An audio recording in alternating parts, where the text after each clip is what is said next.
Hello friends. Today I'm going to discuss some more functions and formulas that are available with our Excel Tailor Ribbon tool, right? So as you can see, I have 4 months name written over here, right? And I have 4 different tabs for each of these months, right? Which have some data inside it. Now I want sum of each of these months in these cells. Not only that, I want it to be dynamic. The formula has to be dynamic, right? Which means that if I insert or if I insert some numbers even below this particular range, right, that should automatically consider in this formula as well, right?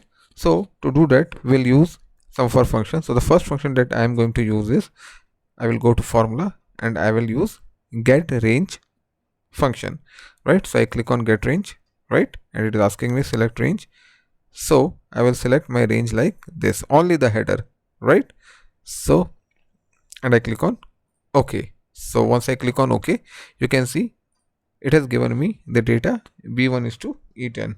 Why B1 is to E10? Means that my range for this particular sheet, Jan, is starting from B1 and it is ending at E10, right?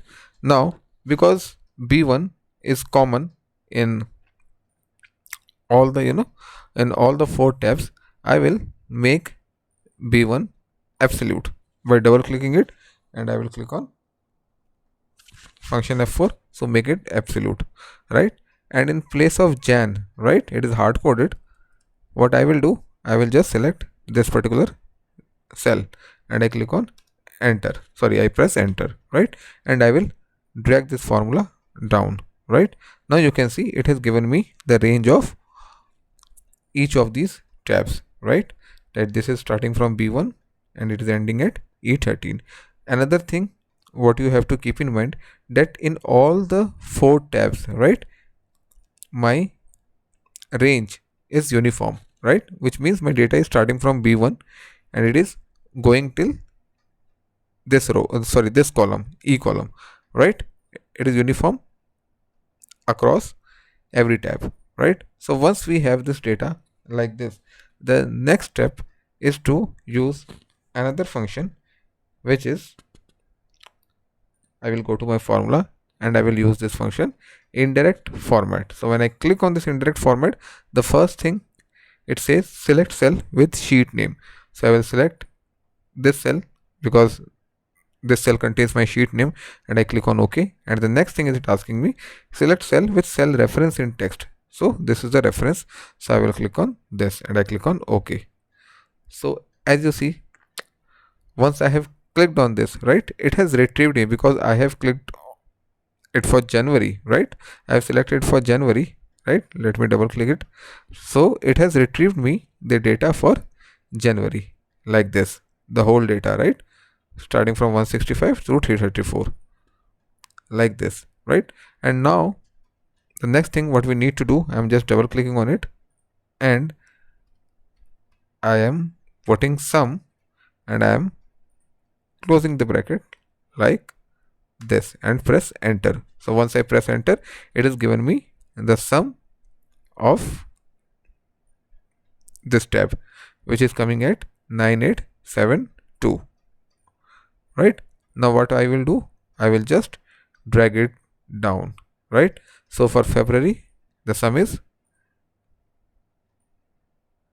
10833, okay, and so on, right? Now just to test, if I put something over here, right, or let me put a sum function here as well,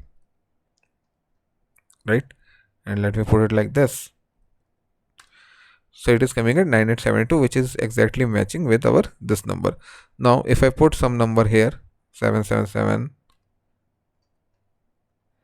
564, right, and here as well 748, something like that, right? So my new total is 11961.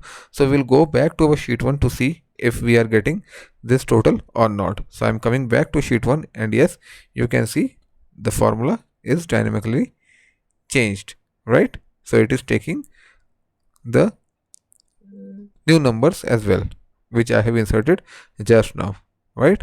So in future you will see that how we can solve a lot of other complex problem in Excel as well, right? So just in case if you have any queries, you can mail me at tailorofexcel@gmail.com.